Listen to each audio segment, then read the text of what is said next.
The lost city of Agartha. I hope I may one day see it myself. Oh, General. If only you could.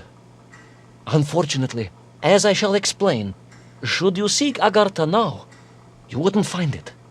It has been utterly destroyed.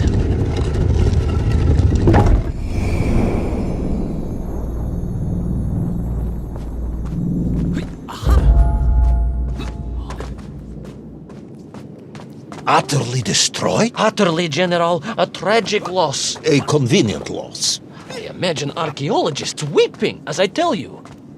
But most importantly, before we continue, you must understand one crucial fact about its destruction. Which is? It wasn't my fault.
Those poor unfortunate Miengf, trapped and kidnapped and dragged away only to return as vicious foot soldiers to some unknown tyrant.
An ancient technological metropolis, powered by a glowing resin carved from the very earth? A glowing resin carved from the very earth.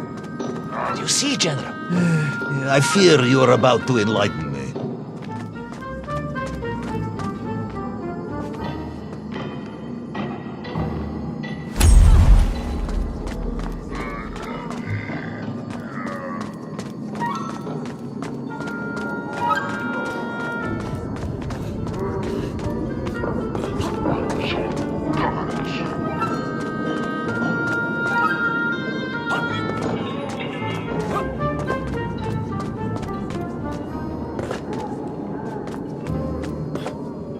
Little Orpheus must have been drained by the impact, but whoever had stolen it and brought it here was no doubt planning to use the agarthan resin to charge up the atomic bomb, restoring the device to its full potential. What sort of man would come up with such a monstrously reckless scheme? Perhaps the type of man who has such limited understanding of atomic energy that he thinks an ancient metropolis can be powered by shiny marbles.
I am curious, Ivan Ivanovich. You talk and talk about this great subterranean city. Yet what you describe sounds strangely familiar. It does in some way bear an uncanny resemblance to the glorious architecture of Comrade Alexei Dushkin. Wouldn't you agree? done yet, General. I have never heard of this great Tavarish Dushkin or his works. Interesting. Because you were photographed on the steps of his marvelous Vysotka na Krasnich Varotach, shaking hands with the Glavny Constructor. That was the chief designer? The sweaty little fat man with the bad hearing? Mind your mouth, Ivan Ivanovich.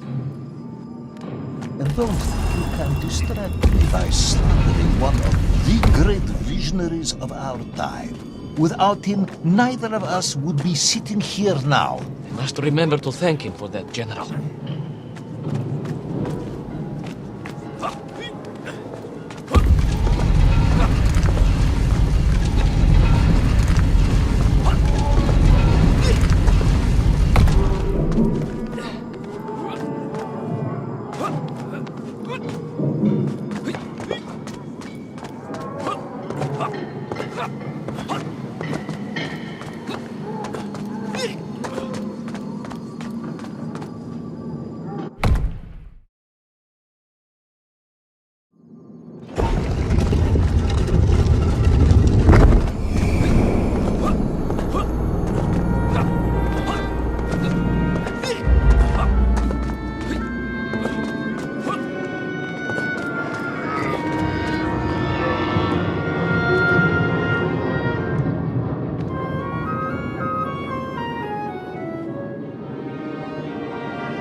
Those enslaved Mink were trying to stop me. I was sure of that now. I find myself sympathizing with them, I must admit. No, General, then I have failed to win you over. Uh-huh. A point of agreement at last.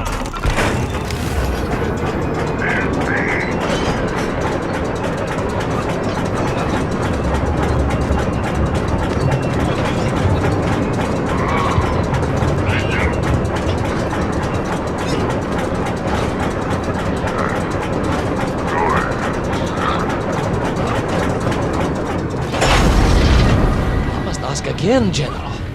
Are you mocking me? That would be unprofessional, comrade. I will try harder to convince you then. It is, after all, a cautionary tale of unleashed tyranny. It is a cautionary tale of unleashed idiocy. Bartley, do continue.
I stepped from the cable car onto a plateau at the center of the city, where a palace, a vast acropolis, stood.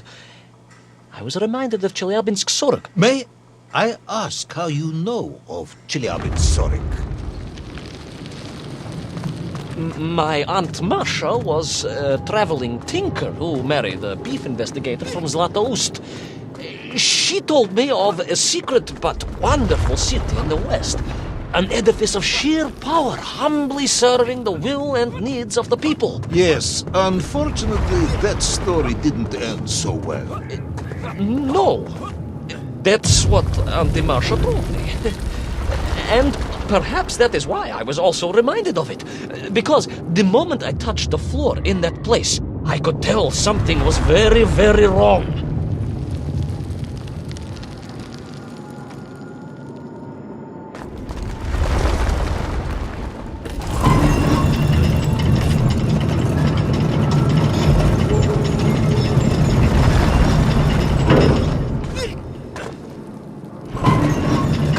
Began to shake alarmingly, and the whole city felt as if it was shuddering. I could only imagine what I would find at the heart of the vast temple. If it isn't a giant glowing marble, I'm going to be very disappointed.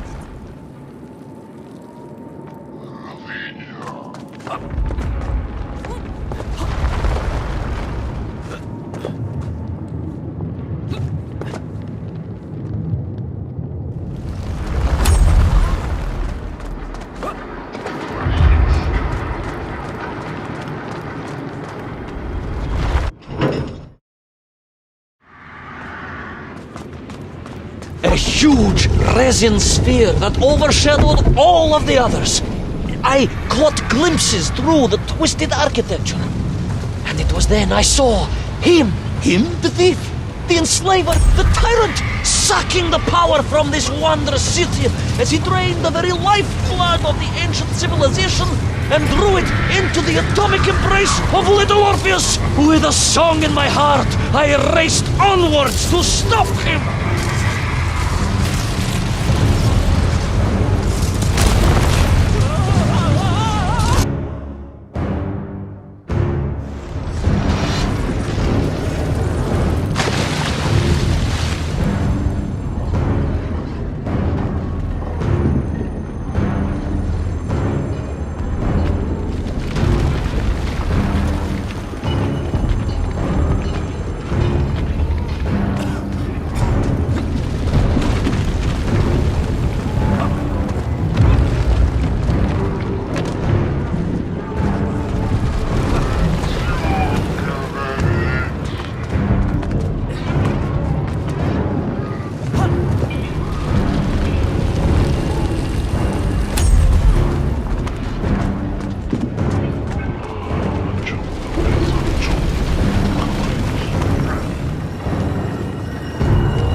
Drained of its power, the magical heart of the city cracked.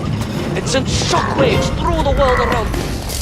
You monster, General, willing to bring down the mountain itself upon Agartha and bury it forever in his ruthless scheme. I could not save that wondrous place, General. To my shame and regret, I resolved myself to avenge the men, to recapture little Orpheus, and to bring that tyrant to justice.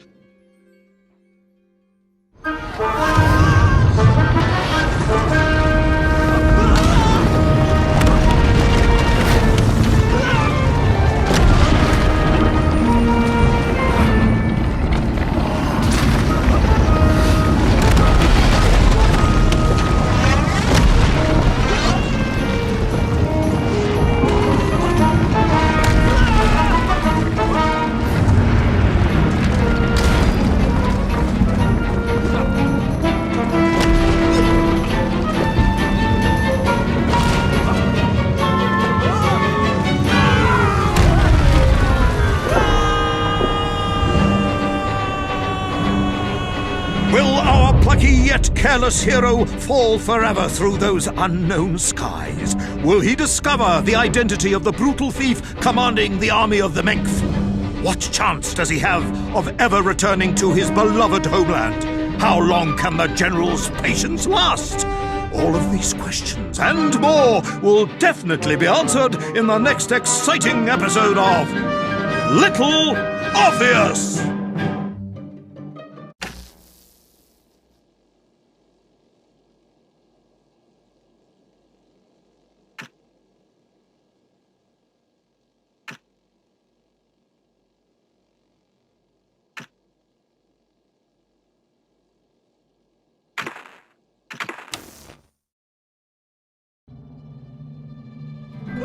Plummeted down through that weird sky towards a great turbulent ocean that roared and swelled, a ferocious sea that offered no hope of survival.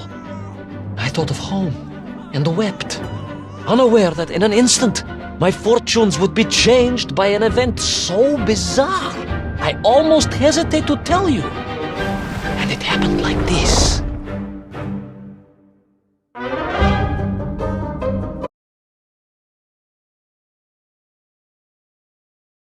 A giant whale? It was huge, General. You were swallowed by a giant whale. Yes, General. You look remarkably well for a man who was swallowed by a whale. I am blessed with a strong constitution, General.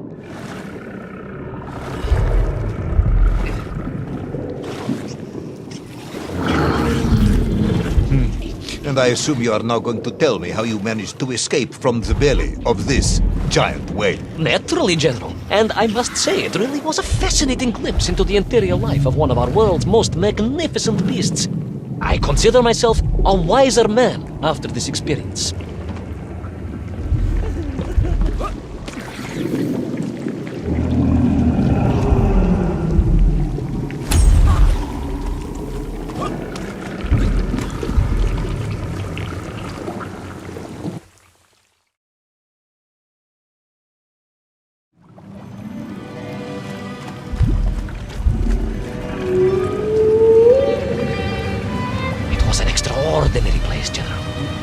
I could perhaps deliver a lecture on the subject to Moscow University's Zoological Society, if you like.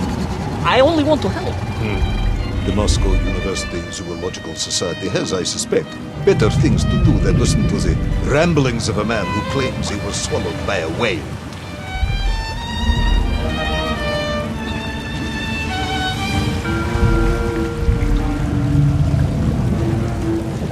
That is a shame, General. People can be so closed-minded. I, on the other hand, have little choice but to hear you out. For your own sake, Ivan Ivanovich, I must urge you to be brief. Absolutely, General. I will tell you directly of my miraculous escape from the belly of the whale. You simply won't believe what happened next. That is becoming a dangerously overused phrase.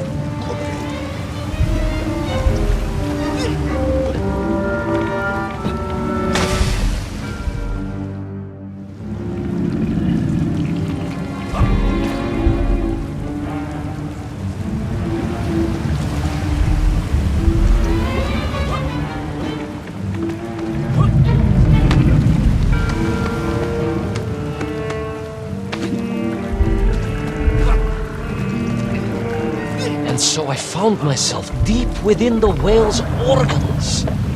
A strangely beautiful place. A sort of fleshy wonderland. A glade of polyps and globules. A landscape as awe-inspiring in its way as the forests and mountains of Altai. Oh, home, General, that I yearned and longed for, and only hoped, as I hoped, that I might one day see again. I think we're all longing for home at this point.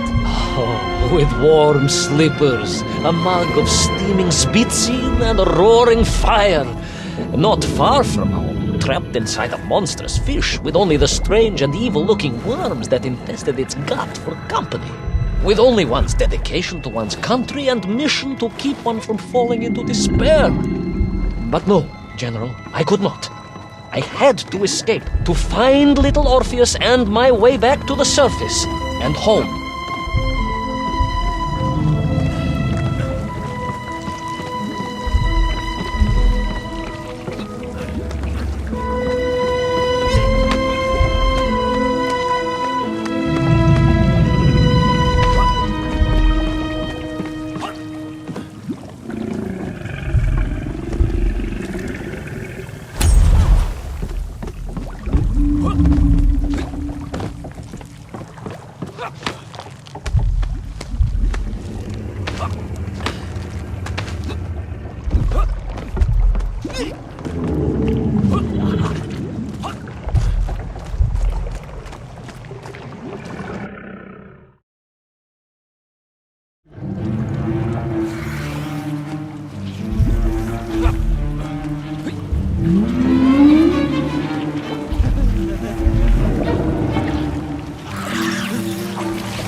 Worms, you said, living inside the whale. Oh, they were horrid things, those worms, General.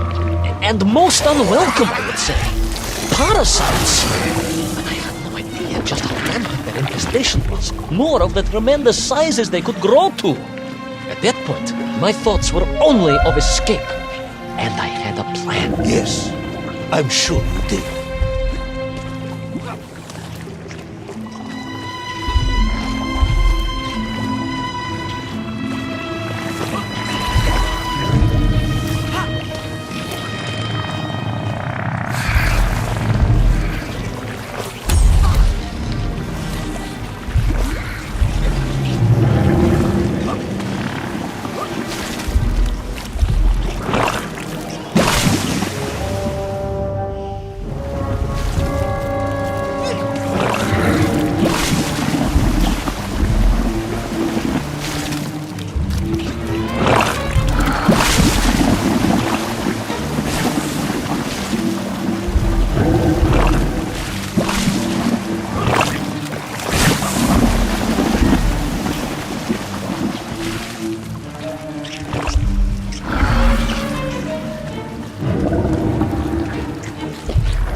your Nivirayatni whale sick? Wherever they attached themselves, the flesh began to turn gray and die. It was a truly distressing sight. I resolved myself to assist the whale by removing the leeches wherever I could find them during my escape.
In my mind, it was a simple plan, General. I would climb up through the whale's throat, into its mouth, then wait until it opened it to feed, and swim out. Ah, yes. Brilliant, Ivan Ivanovich. Only one or two minor flaws with it. For example, did it not occur to you that the whale would likely be deep underwater when it ate? Вы правы, General, but I am a strong swimmer. As a child, my parents would take us to holiday near Irkutsk, where we took constitutionals in the waters of Lake Baikal. In fact, my mother often called me her маленький морской кот.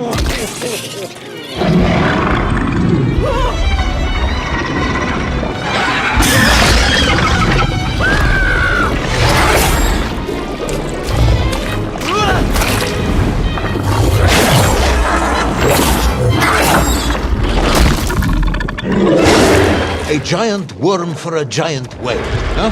At the risk of repeating myself, it was huge, General. The Moscow University Zoological Society may be interested after all.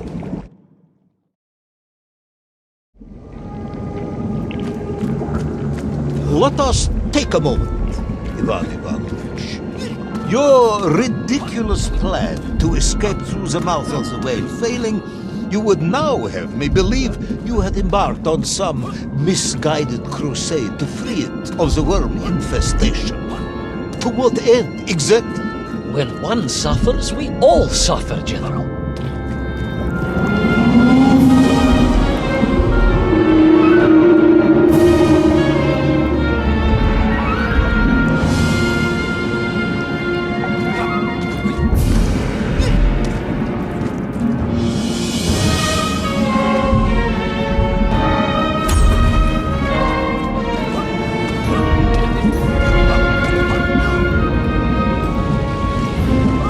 Your ideological commitment is admirable, comrade, but... I concluded that if I could find the root of the infestation and neutralize it, the whale could mount a spirited counterattack against the worms.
And then, victorious, the whale would surface to expel the remaining poisonous muck and slime from its body. And at that point, I could escape through the nearest convenient orifice. In this case, most likely the blowhole. That is the most revolting thing I've ever heard. General, we are Russians. We have withstood the sheer force of nature and history and emerged triumphant. Expedition through the nasal sphincter of a gargantuan whale is nothing to us.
And then, victorious, the whale would surface to expel the remaining poisonous muck and slime from its body. And at that point, I could escape through the nearest convenient orifice. In this case, most likely the blowhole. That is the most revolting thing I've ever heard. General, we are Russians. We have withstood the sheer force of nature and history and emerged triumphant. Expedition through the nasal sphincter of a gargantuan whale is nothing to us.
I suppose you would have me believe that the whale was grateful to you. Well, General, that would be presumptuous. I doubt it was even aware of my presence. But I had more immediate problems. For if the whale might have been relieved by my actions, the worms were enraged. Worms do... Furious. Worms Incandescent. do not feel... Violently indignant. emotions. Demented, General. Deranged. Enough!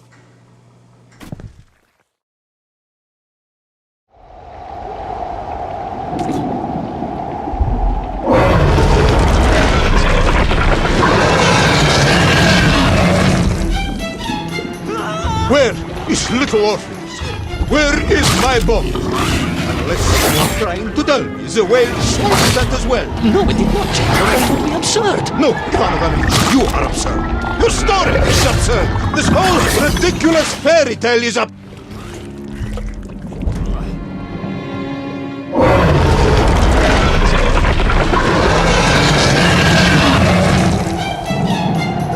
Where is little Orpheus? Where is my bomb?